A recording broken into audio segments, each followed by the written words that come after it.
Warm greetings, dear friends, to everyone who's joining live today, and also for all those who are tuning in to this talk later on. Big welcome, greetings, and good wishes to you all. So, as usual, I'd like to begin this session with a short guided meditation, and for us to sit together for about half an hour. And then I'd like to offer some words on dhamma and make space at the end of the session for some interaction, for some questions and answers or reflections from you. So without any further ado, let's begin coming into this wonderful opportunity for meditation practice now. So first of all, bringing the attention to the body. And we can notice how we're sitting, what is the posture, and how does it feel? And it's so helpful for us to allow the body to take up an upright, energized posture and to relax into that posture. So let's spend some time, feeling out this frame, this form, this body, in terms of its positioning,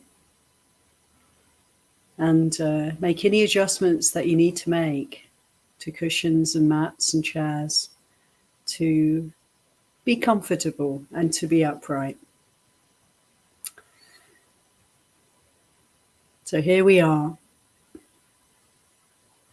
So helpful to close the eyes and to allow the attention to reside right here in this place where we find ourselves. Language is difficult because what happens as we bring the attention to what can be known at this point, right here, it's often quite remarkably other than ideas we might have about this experience of embodiment, being somebody with a name and a form. Let's bring our attention in and notice what it's really like right here.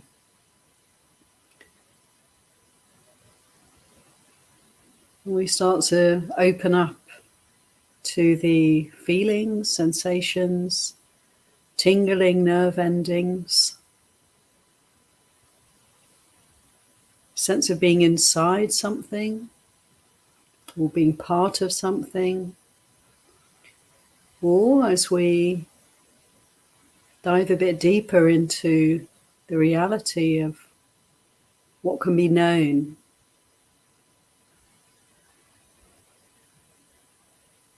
feeling of ever-shifting, ever-changing flow of energy, experience.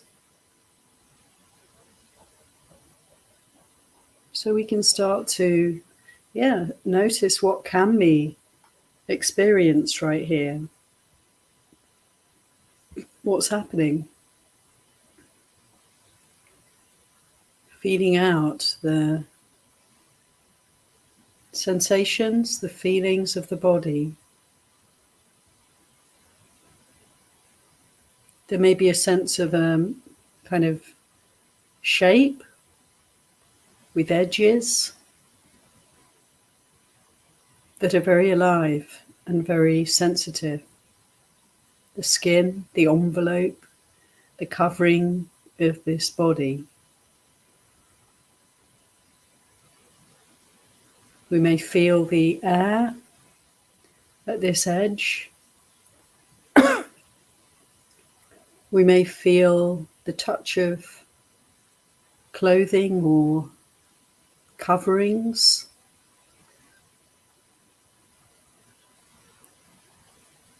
Different parts of the body. We may feel the pressure of gravity where the body meets the earth.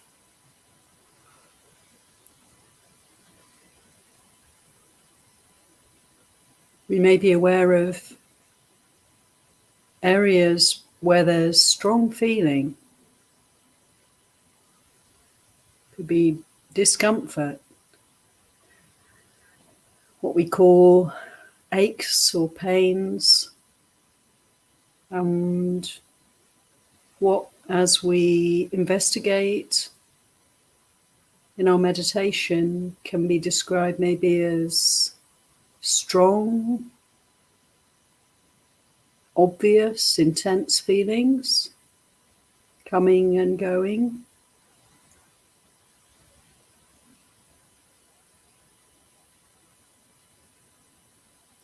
In all different ways, we can move the attention through the body, move it around and see what can be felt in different areas.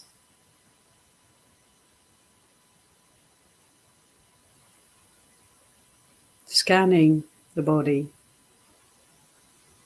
with the mind.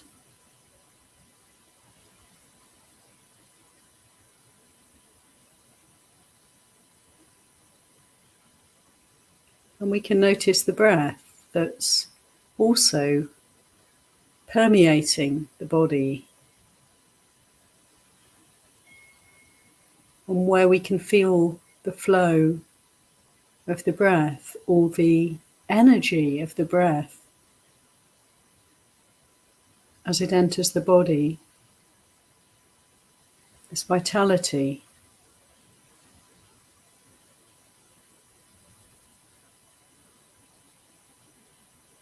And the release as we breathe out, releasing, relaxing, letting go.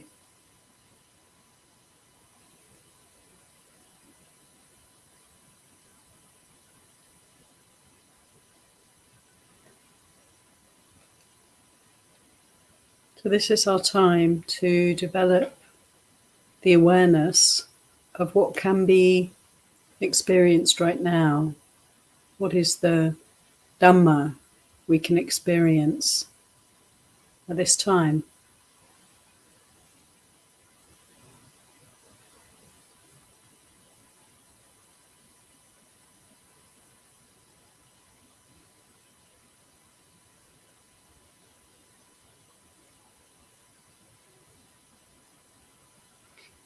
And we can be aware of that which is observing, that which is aware,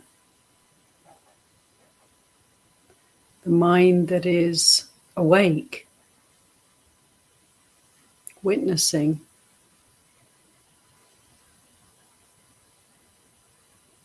And we can allow all of the mental energy, the chitta, the mind, to simply be that, be the knower, be that which is observing what is in this present, in this place, here, now.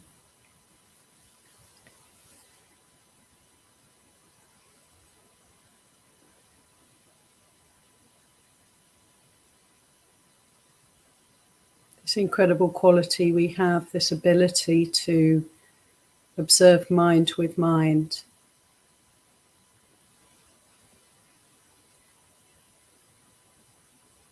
So as there are any thoughts or emotions or memories or concepts bubbling up into the mind as we sit and meditate, so we can know them, we can observe them also, developing the quality of letting go, letting things be, not getting involved,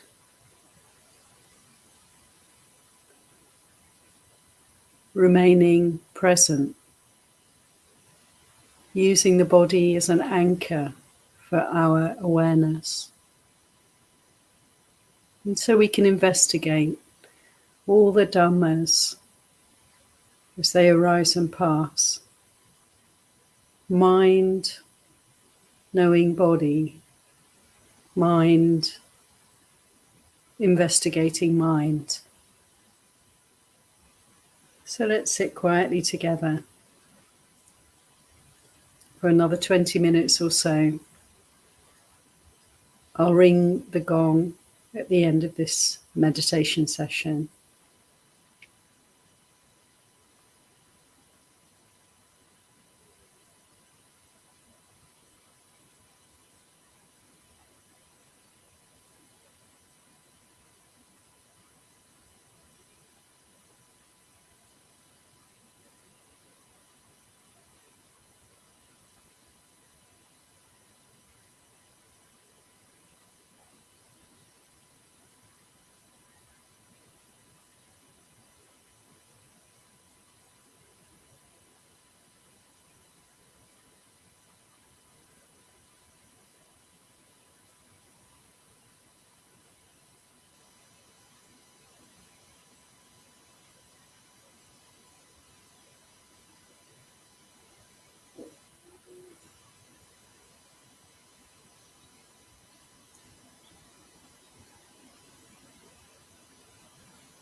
Greetings again, dear friends, and gratitude to everyone who has just been meditating together for the last half an hour or so.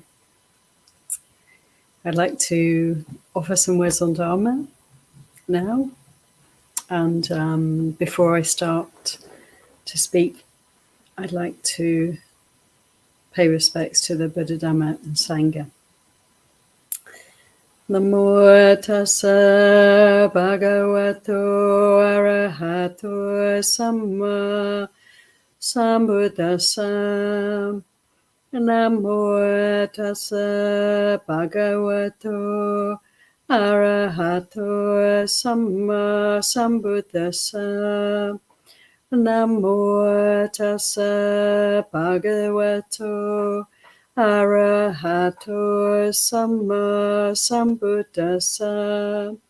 Buddhang dhammang sanghang namasami.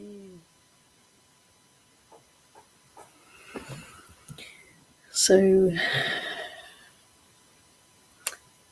I'd like to speak a little bit today about a theme that came up for me this morning.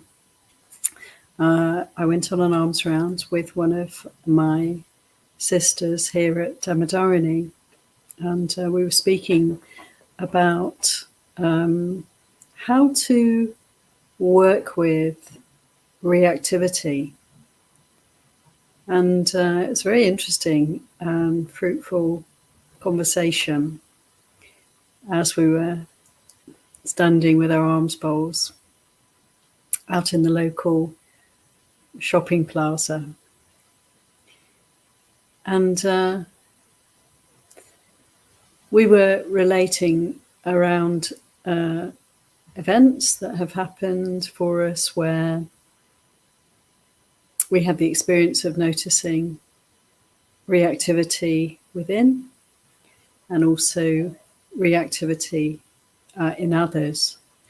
And so this feels like such a universal experience and important area for us to understand, important area to investigate, important area to know how to work skillfully with.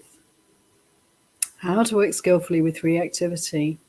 Reactivity, that which is kind of triggered when something happens, something comes in through the sense doors, how we can sometimes have a response that is quite intense, quite a sort of energy surge, or there's momentum behind our response, and there may be some affect, some feeling of irritability or anger or fear or desire and so forth.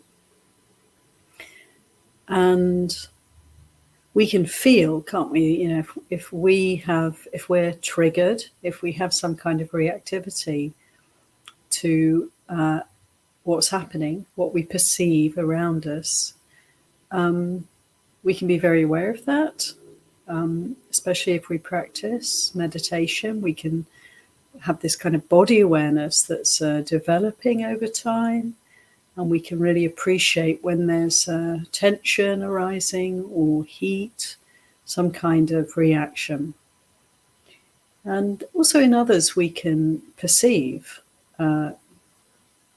when there's an overwhelm and reactivity manifests in speech or behavior. And we can notice sometimes, we might ourselves say or do something that creates a reaction in another person, or we might observe other people reacting to one another. Some kind of hook, some kind of response to that which is seen, heard, smelt, tasted, touched, or thought. So I'd like to begin, I think, by sharing a sutta, which I also just read this morning, that relates to this theme.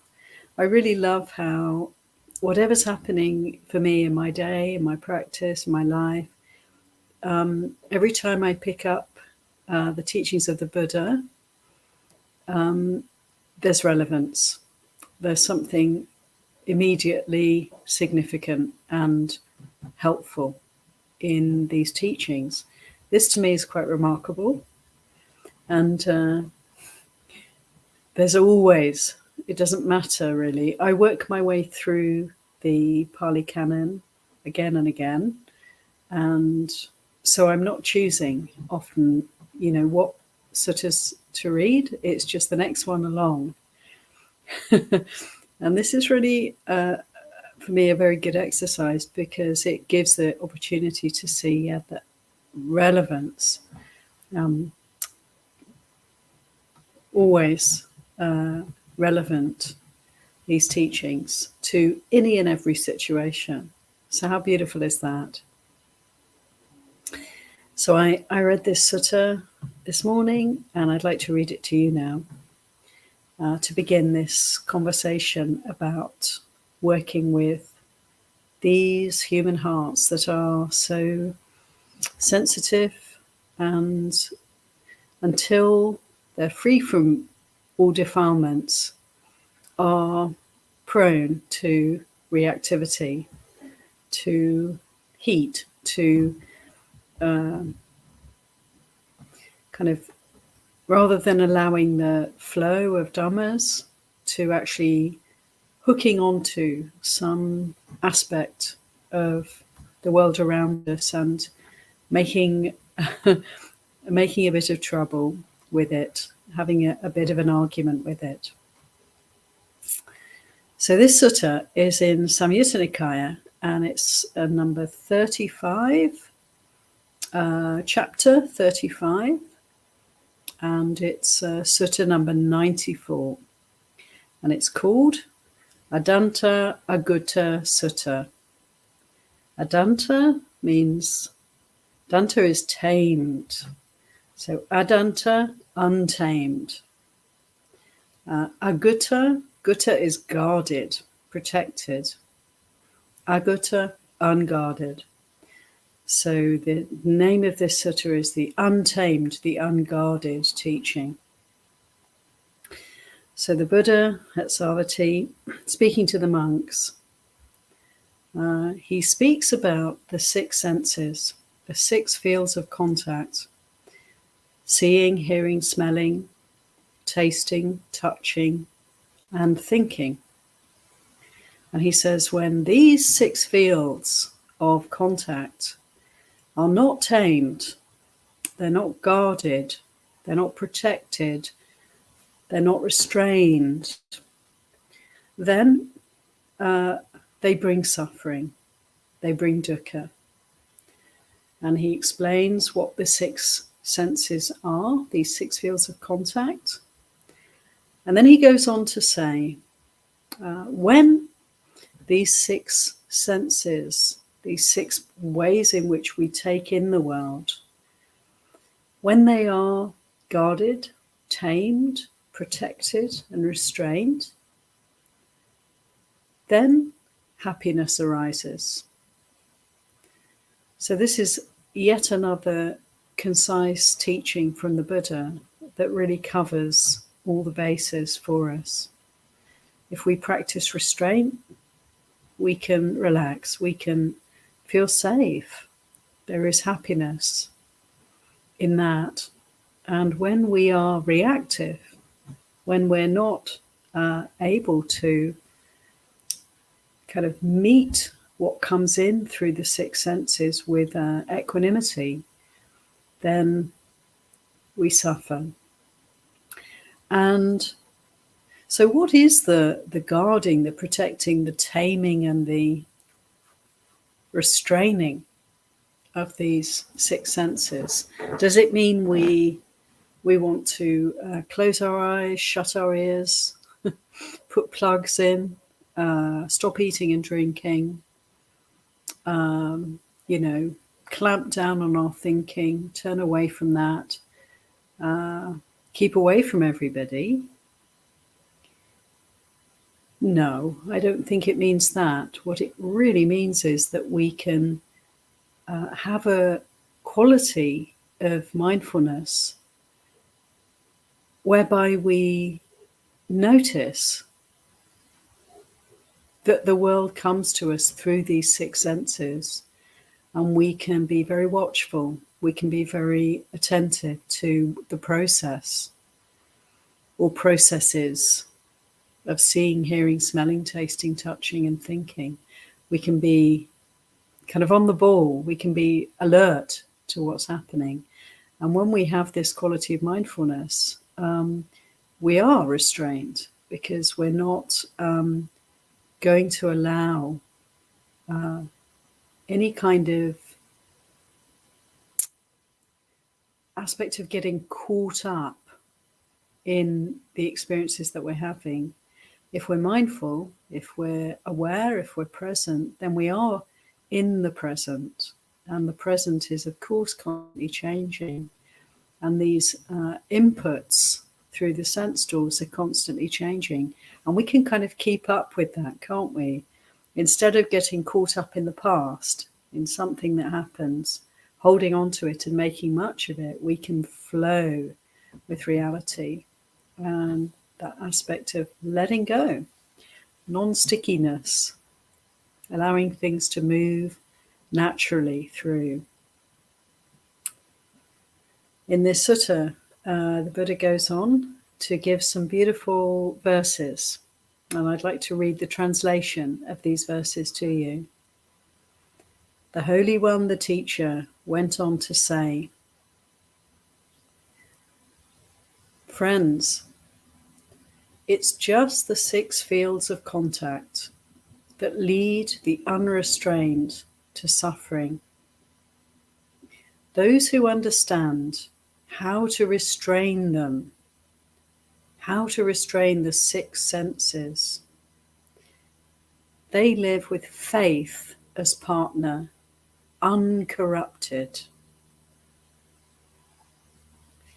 When you've seen pleasant sights, and unpleasant ones too, get rid of all manner of desire for the pleasant, without hating what you don't like. When you've heard sounds, both liked and disliked, don't fall under the thrall of sounds you like. Get rid of hate for the unliked. And don't hurt your mind by thinking of what you don't like. When you've smelled a pleasant, fragrant scent, and one that's foul and unpleasant, get rid of repulsion for the unpleasant, while not yielding to desire for the pleasant. When you've enjoyed a sweet, delicate taste, and sometimes those that are bitter, don't be attached to enjoying sweet tastes, and don't despise the bitter. Don't be intoxicated by a pleasant touch, and don't tremble at a painful touch. Look with equanimity at the duality of pleasant and painful contacts, without favouring or opposing anything at all. People generally let their perceptions proliferate, perceiving and proliferating. They're attracted. When you've expelled all thoughts of worldly life, wonder intent on renunciation. When the mind is well developed like this, regarding the six senses, it doesn't waver at contact at all. Friends, Those who have mastered greed and hate go beyond birth and death. Ayya. So these beautiful verses from the Buddha, and such an encouragement for us to let go, let go of reactivity, to be aware of the natural reality of pleasant and unpleasant feelings that arise, in relation to what we take in of the world. It's happening all the time, but we can be restrained, we can be wise, we can be on the ball, alert, attentive to what's happening, and not let things go any further. Not to let the pleasant and the enjoyment of pleasant feelings grow into something called desire. Not to let the unpleasant feelings that can arise when we see, hear, smell, taste, touch, or think something ugly, something repulsive, something negative, something unwholesome. Not to let the unpleasant feelings that arise become anything more than that. Not to develop aversion. And so we can keep this kind of reactivity, this tendency towards reactivity, in check, and develop equanimity. And it's quite interesting to consider how we work with reactivity when it arises, because it's very good to recognize that we don't want to be reacting positively or negatively. We don't want to be hooked by anything. We don't want to be caught up in the past. We want to be able to be present with what's happening now. And in order to do that, it does require this quality of non-stickiness, of letting go. And, we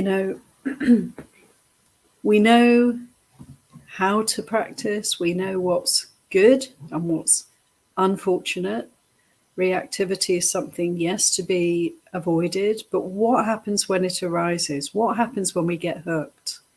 What happens when we're caught up in some past event that's led to a strong reaction, some kind of sticking, some kind of trauma, some kind of blockage, where the mind wants to keep returning, going back to what's happened and proliferates around it? What to do then?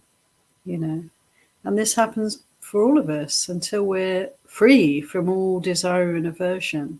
We're going to notice that there are times when we get caught by Mara, hooked in, trapped in the net, flailing around, trying to find the way out. And it's just like an animal, a creature that's caught in a net, isn't it? The more we struggle, the more we react to the reactivity, then the more tightly bound we become. So how to find calm, how to find peace, how to find equanimity in the midst of the storm. And of course, for each of us, in our own experience, when the reactivity is here, our responsibility is to give it attention, give it our full attention, let it be important, let it be significant, respect the fact that we've been caught, that we're trapped, that we're struggling, and that we're suffering. And there can be, can't there, the inclination to kind of just want to turn away and distract with something else, which is simply heaping more suffering on the suffering that's already happening. So as the Buddha pointed out in the First Noble Truth, there is suffering. Where there is suffering, let's let's be attentive to that. Let's give that our full attention. And so the quality of mindfulness brought to bear on reactivity gives the beginnings of relief, gives us a chance to feel, doesn't it, the suffering in anger or fear or desire, whatever it may be. Something's trapped us. We're in the past. We're longing for or trying to get away from something. We're making trouble. We're arguing with reality. When we can bring our mindfulness to bear on the suffering of that, this kind of flailing around, kind of reeling about, when we can begin to notice what's happening, it's the beginning of relief. So we can begin to disentangle. And it's not that we disentangle, is it? We're not actually figuring it out. It's the quality of attention. It's the mindfulness itself that enables this kind of combing through what's happening, this kind of straightening out, this disentangling, untying the knots. We can literally, can't we, sit back and observe it happening when we bring attention to bear on that which is suffering, that which is struggling. And I think, for me, there's a sense of, there's a great maturity required and a kind of dispassion required, because we really don't want to give any slack. We don't want to give any quarter to reactivity. We want to jump on it. We want to be willing to stop it in its tracks, so that we don't make the mistake of speaking or acting out of this kind of energy, impulsive, reactive, hot energy. We don't want to create any more suffering in this world, do we? We want to see the end of suffering right here. And so when there's reactivity here, we want to be very kind of ruthless with that. It's like, here's Mara. Mara has arisen, and I don't want to allow any kind of movement away from what's true and real to be able to manifest in this heart and mind. I want to stop it. I want to jump on it. I want to see it. I want to gaze at it until it has run its course. And when we're in this way quite strict with this mind, with this heart, we can see reactivity arising, and we can bring all our attention to bear in such a way that we are restraining, practicing this taming, this protecting of energy, this guarding of the mind and heart. And, it's in some ways in this teaching, in this sutta that I've just read, one can feel that there's an encouragement to guard the senses in terms of just not taking in too much. And there's a certain value in this, like not to take into this heart and mind the contents of other hearts and minds, not to overwhelm or bombard this heart and mind with too much worldly suffering, but to work with what's here already is enough, So there is a definite, I would say, encouragement from the Buddha for us to try not to live externally, but bring the attention here and read this book, take in the news that's here, what's going on in this world. It's enough. There's plenty there for us to work with. And this is the most skillful use of our time.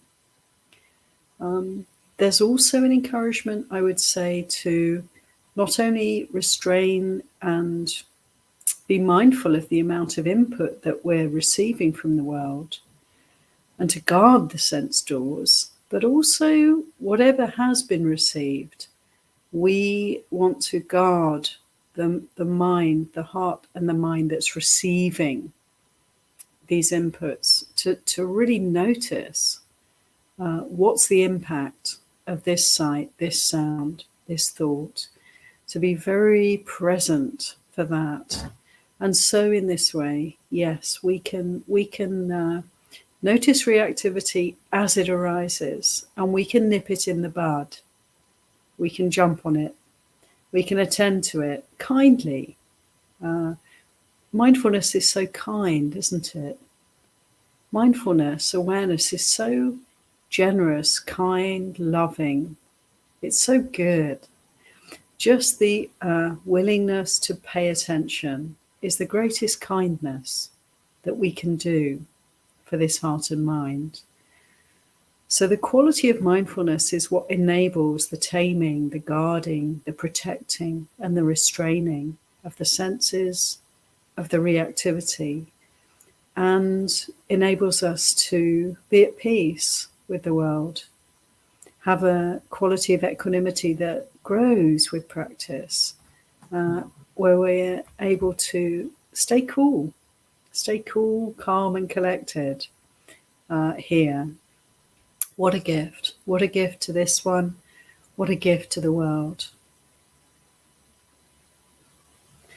When it comes to noticing, perceiving reactivity in the world around us, people reacting to one another, or people reacting to us, to something that's been said, something that's been done, and we see the triggering and the response from others, some effect, some painful consequences arising. How to work with that? And I can see that there's a difference, because when there's reactivity here, it's my responsibility, it's our responsibility to attend to that, to take responsibility for that. Whatever happens around us, isn't it? If there's reactivity here, this is my work. There's no one to blame. There's no point projecting onto others blame and fault. That's a childish thing. The mature thing to do is to take responsibility for whatever arises here, for whatever reason. The reasons are not as important as what's actually happening, are they? When we can fully attend to what's happening, we no longer are at risk of blaming and judging others, right? We're just busy. We're too busy clearing out the dross that's here. You know, the reactivity that always comes from some greed, hatred, or delusion here. If there's no greed, hatred, or delusion here, there's no reactivity. So we can take responsibility for our reactions, and we can, in that way, we can clear out the old karma, the bad habits, the blind spots can be revealed to us. So no judging, no blaming, taking responsibility when the reactivity is here. But when there's reactivity around us, in others, how do we deal with that? Do we deal with it in the same way, by jumping on it and making much of it and really attending to it? It doesn't seem quite that would quite work to me. If somebody's reactive and I'm immediately addressing that with them, it usually would lead to quite an unfortunate result. If someone's angry or upset and I want to come and straighten them out, it generally leads to more anger, more upset, more suffering. So it's quite interesting to notice that, when there's reactivity in the world around us, the response that's required is something different. And maybe it's not so different. But there is a quality of kind of stepping back that may be required. It's not so different in the sense that kindness, calmness, attention are helpful, whether it's reactivity here or reactivity in another. But there's a different quality, I feel, to how to deal with reactivity in another. And that is somehow to be giving space, being respectful of the other's need for their attention to be directed towards their suffering. And how important it is for us not to jump on the bandwagon with them.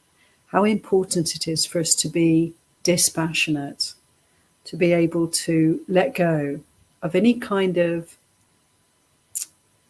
adding of fuel to the fire. So if there's reactivity around us and we're in any way inclined to get drawn into that, into an argument, into a dispute, into having any kind of take on the situation at all, then it's good for us to let go of that, to stand back, to be quiet, to be kind, isn't it? To be able to observe with great respect and, support for the reactivity that's in the field, and to, in that way, hopefully, enable peace to arise, or peace to re-manifest, reappear as the reactivity has a chance to fade away.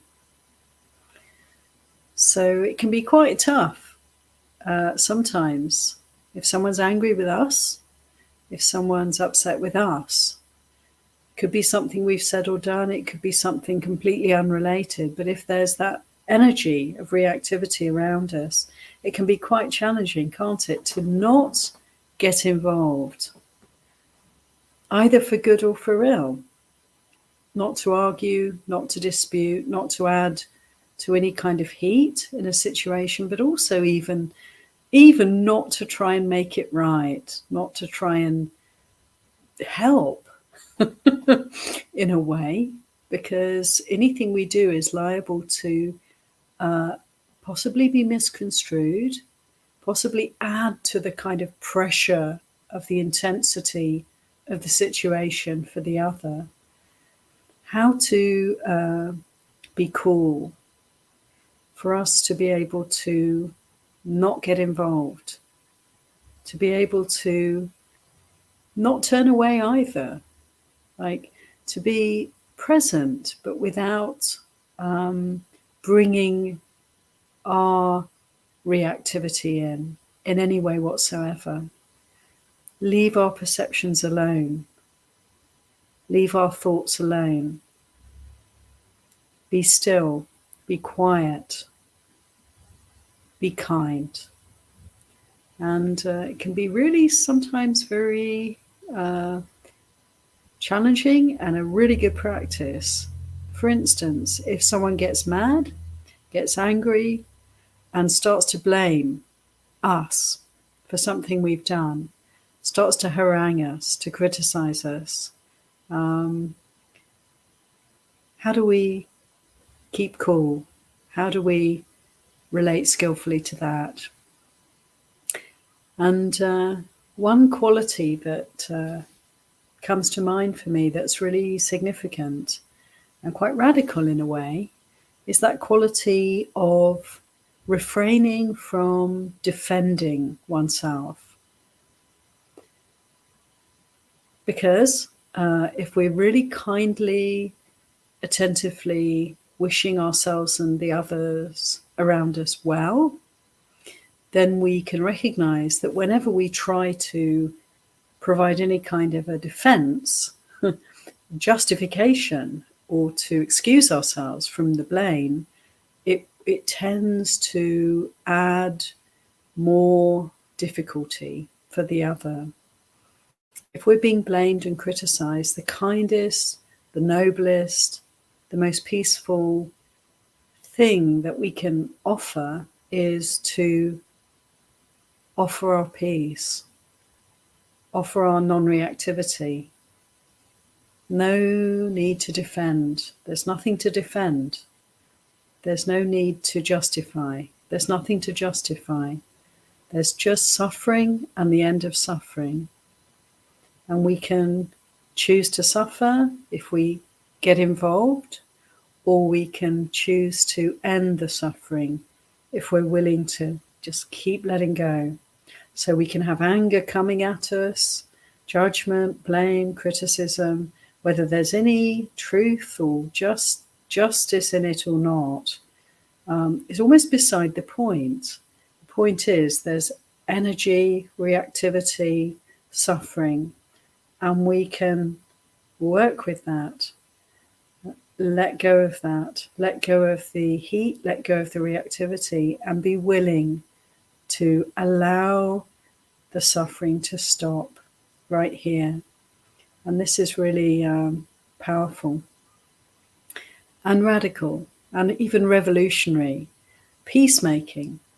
And it's completely within our reach when we're practicing the Buddha's teachings, because everything in the Buddha's teachings is encouraging us to let go of reactivity, to be restrained, to guard the senses, to guard this heart, not to step into the fray when there's suffering, to be very sharp and alert, whether it's in oneself or it's out in the field.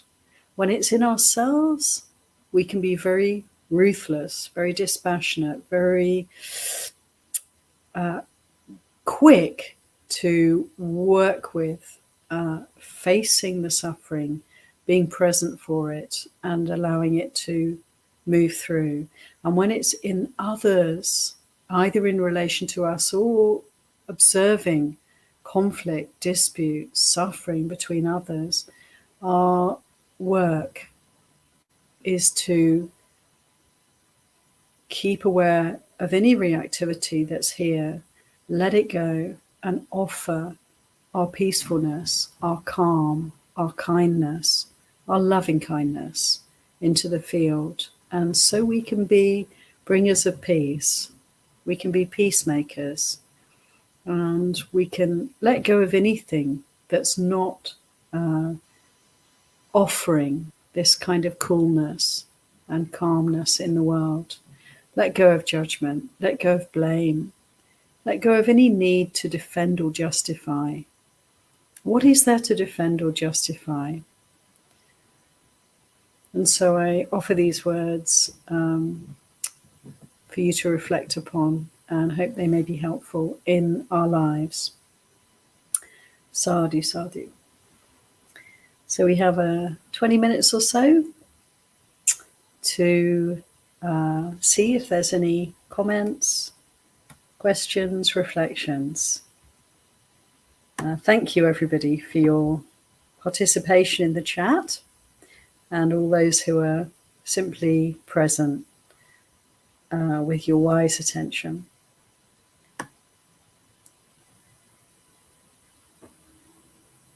Good evening, all. Okay. I'd like to share a comment from Kumu here. Thank you, Kumu. Dear Ayya, I notice aversion developing in me slowly for so-called good things in life, in trying to guard the senses. Not good. Thankfully, I noticed that, and now try to stay in the middle. Yeah, thank you, Kumi. I mean, that's a really, actually quite an inspiring comment there, because it's true. When we start to practice the Buddha's teachings, it kind of turns things upside down for us in a way, doesn't it? In all sorts of ways. So yeah, to recognize that, for instance, as you're sharing, previously we might have just quite mindlessly enjoyed pleasant things and made much of that.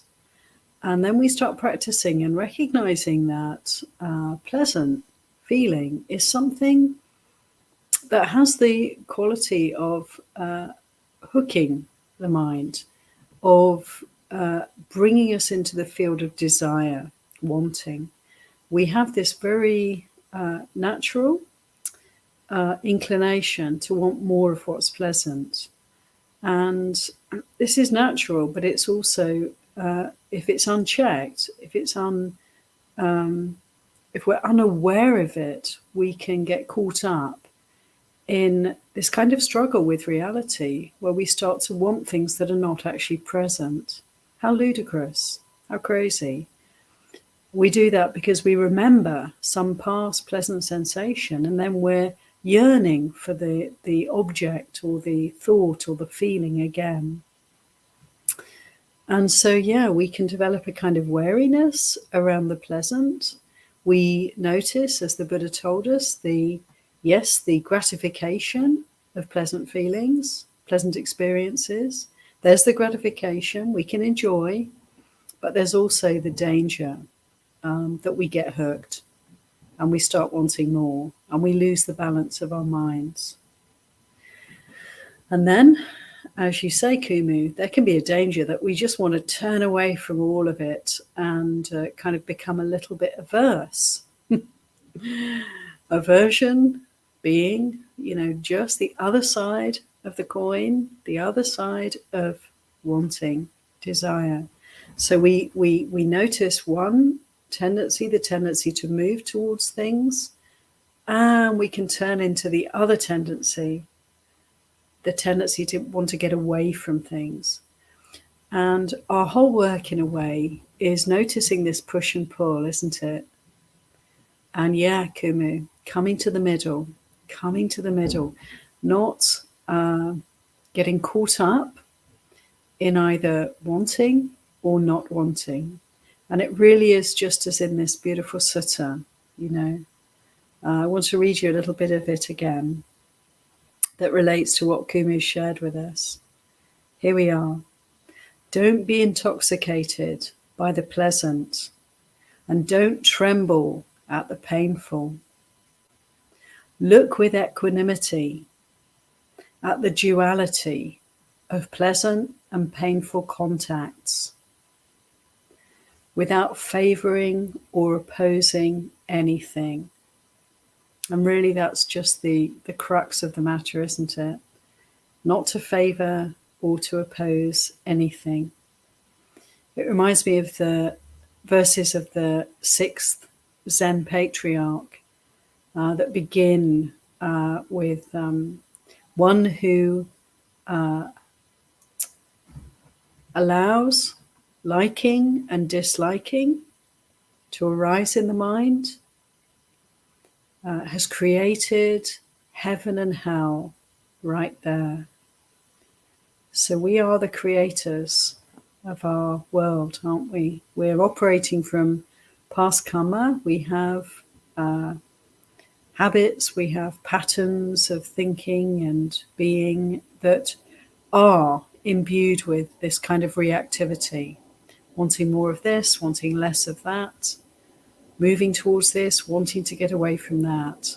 And our whole work is to see these patterns, these habits, and to lay them to rest.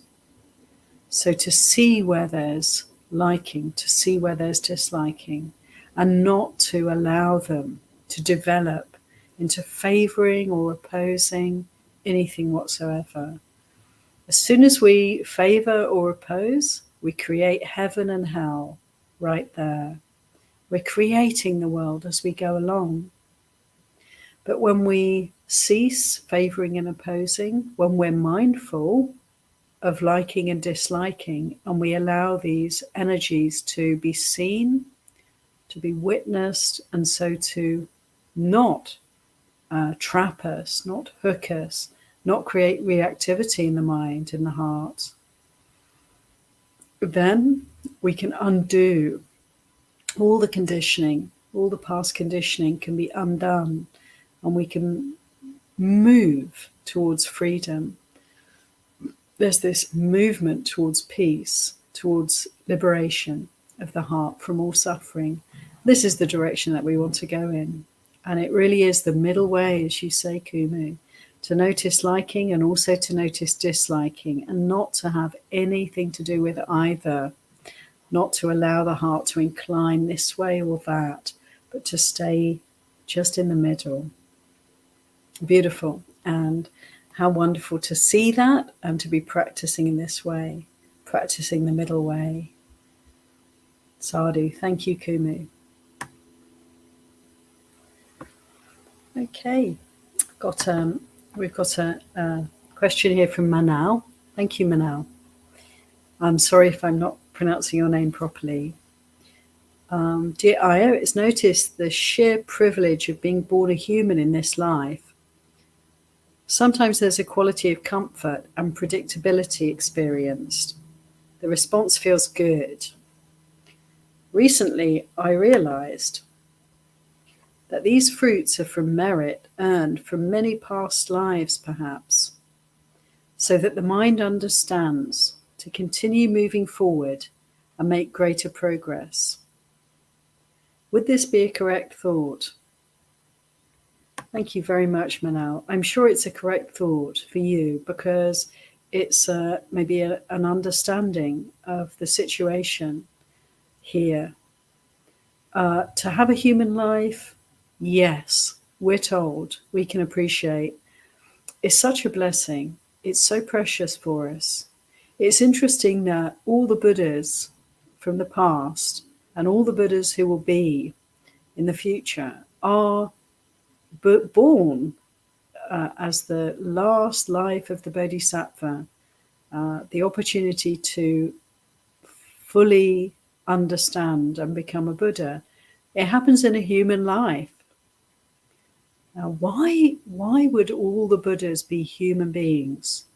And the reason, as I understand it from the teachings of the Buddha, is that the human realm has a kind of balance between heaven and hell.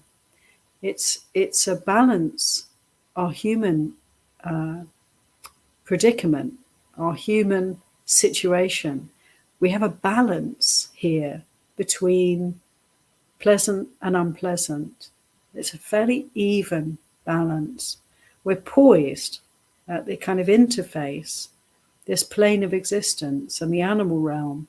We're between the hell realms and the heavenly realms. And so we have the full gamut, you could say. We can't get away from the unpleasant, and we can't get away from the pleasant. We have to work with both. And it gives us this opportunity to understand that either, both, pleasant and unpleasant, have the kind of power to trap our hearts, to enslave us. And we get to work with both, to let go of both wanting and not wanting in just the ways that we've been describing. So I would say, yeah, we can be very grateful for this human life. We can recognize, as you say, Manal, that it's due to good karma that we get born as human beings. This is a fortunate rebirth because we have the opportunity to practice. We have a mind that can see the mind.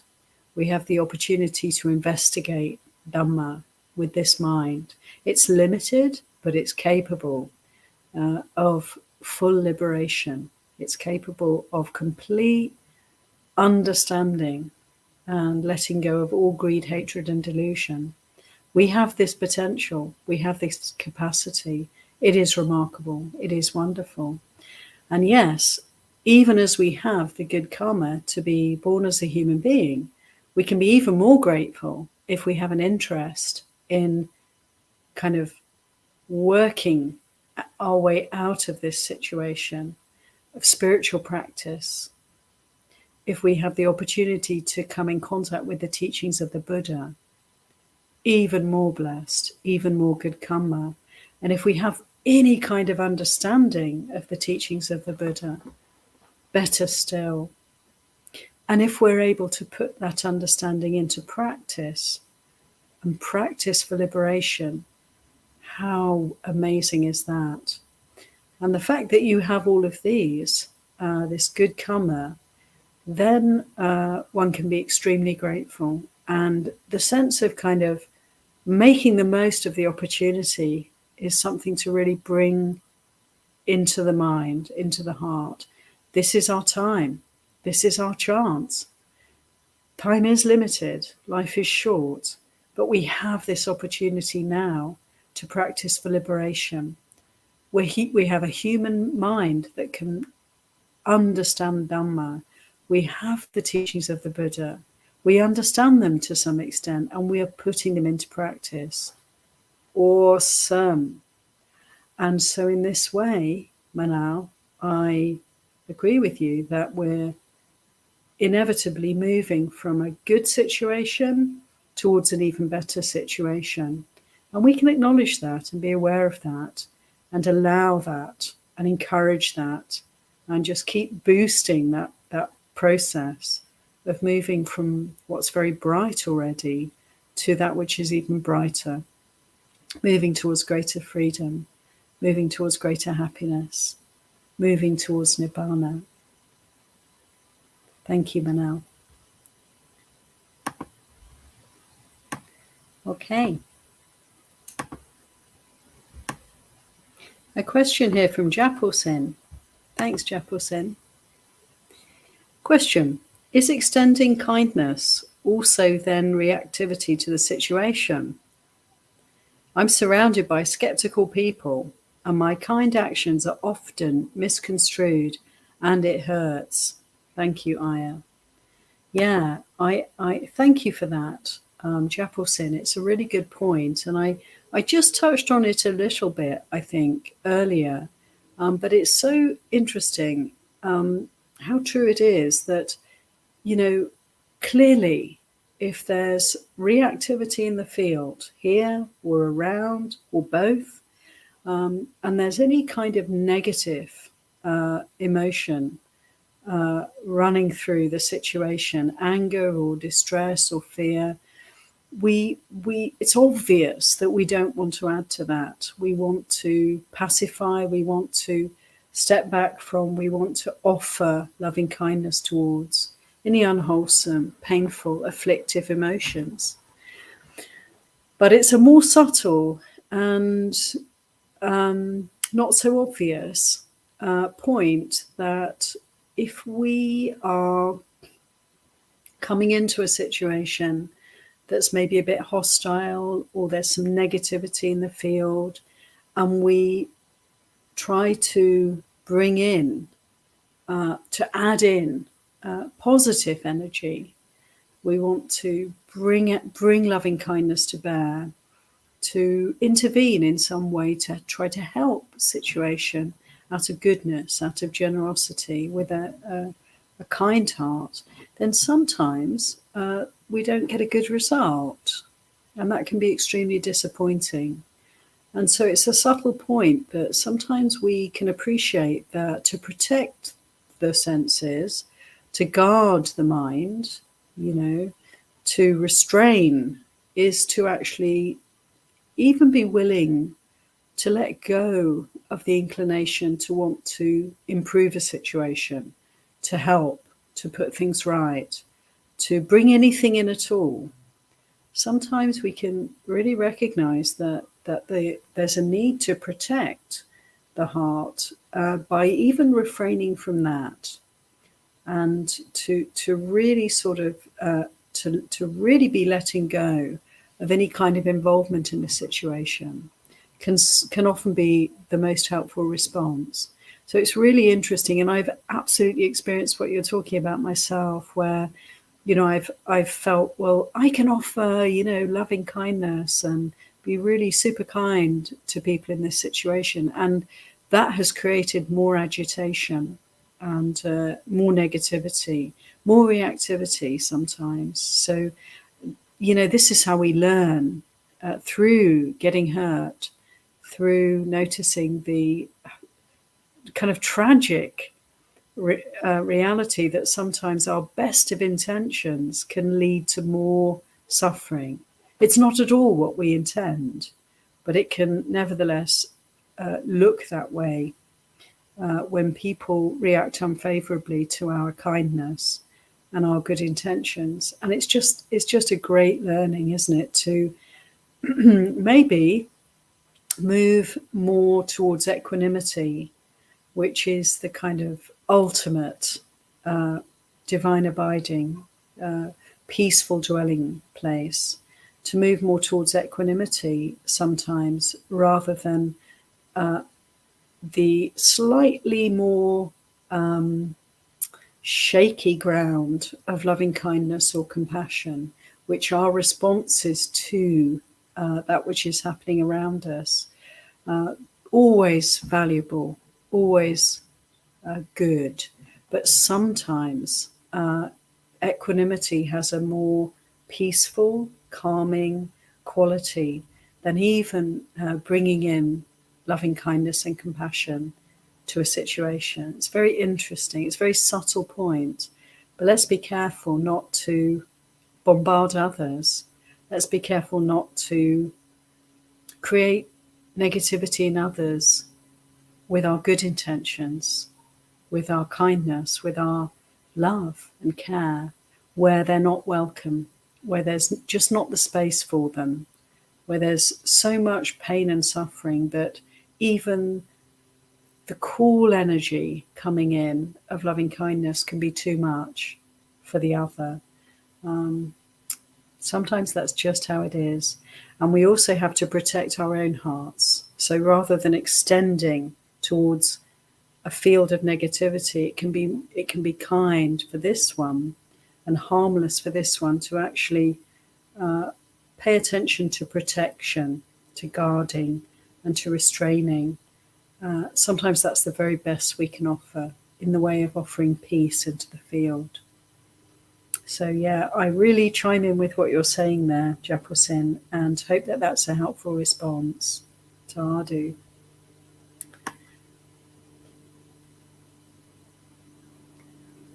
Yeah, thank you, Wendy. It is a lovely sutta, this sutta, something to really consider. And I'd like to tell you all again, here we are, it's Samyutta Nikaya 35, 94, chapter 35, Sutta 94. There's a whole series of suttas on this theme, and if you go and have a look at it, you can just read on a little bit and read some of the suttas that follow from this one. I recommend that.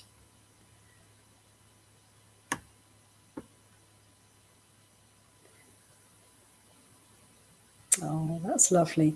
Thank you for all your comments, everybody from all around the globe. I just love that we can all come together in this way. It's such a beautiful opportunity to share Dharma together. So I want to thank everybody for being here. This is actually my last teaching session for quite a while, because I'm going to be traveling soon. We're coming to the end of the Vassa. The full moon is approaching and the Vassa will be ending. This is a period of time that the monastics determine to stay in one place. And I've been here in California at Dhammadharani Monastery for the Vassa, but I shall be going to Europe and doing Tudong practice with Bhante Siddhaso and Ayya Soma in the fall, in the autumn. And so offline for the next few months. Thank you all for your kind attention, and I hope to be able to offer some Dharma teachings again in the future. Sadhu, sadhu, sadhu. Meantime, all good wishes, dear friends. Keep walking the path with all your good energy, giving all your attention to this practice for liberation. Let it be the priority, and you'll surely attain the final goal. Take care.